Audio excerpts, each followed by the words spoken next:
Renungan harian ini diadaptasi dari buku renungan harian Start Bina Warga GKI.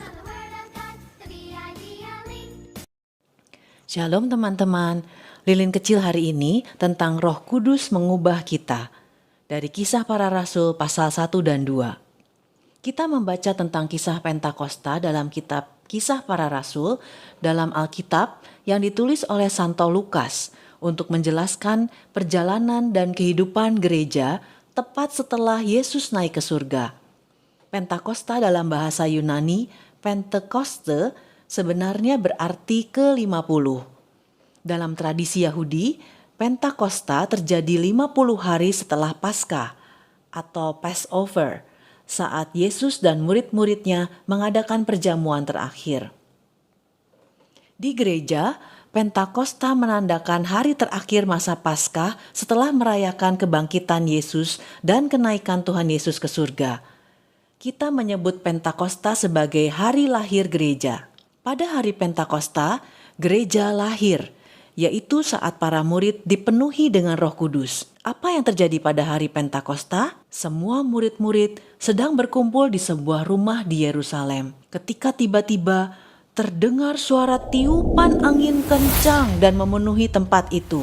Kemudian lidah-lidah seperti nyala api turun dan bertebaran di masing-masing kepala mereka. Pada saat itu mereka dipenuhi dengan Roh Kudus yang memungkinkan mereka berbicara dalam semua bahasa yang berbeda. Pada saat itu di Yerusalem ada banyak sekali orang dari berbagai bangsa. Parsia, Media, Elam, penduduk Mesopotamia, Yudea dan Kapadokia, Pontus dan Asia, Frigia dan Pamfilia, Mesir dan daerah-daerah Libya yang berdekatan dengan Kirene, pendatang-pendatang dari Roma, baik orang Yahudi maupun penganut agama Yahudi, orang Kreta dan orang Arab. Ketika orang-orang ini mendengar suara itu, mereka berlari ke rumah tempat para murid berada, dan mereka sangat terkejut karena mereka semua dapat mendengar para murid berbicara dalam bahasa mereka sendiri. Petrus maju dan menjelaskan kepada orang banyak, "Bertobatlah dan beri dirimu dibaptis dalam nama Yesus Kristus untuk pengampunan dosa-dosamu,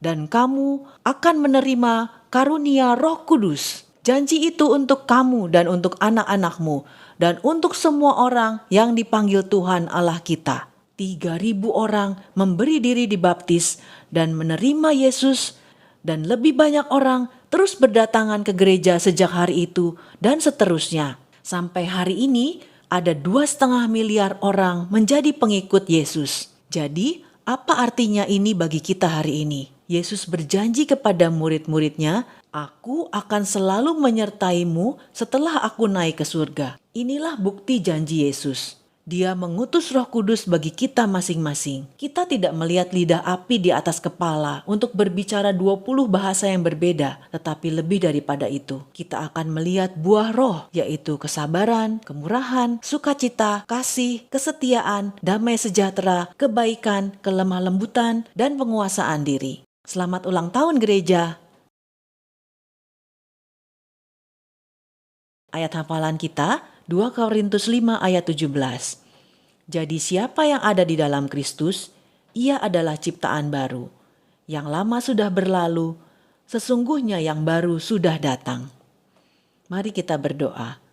Ya Roh Kudus, mampukan kami untuk belajar dengan baik dan bimbing kami agar menjadi anak yang lebih baik dari hari ke hari dalam perkataan, tingkah laku, kasih, kesetiaan, dan kesucian sesuai dengan kehendak Tuhan.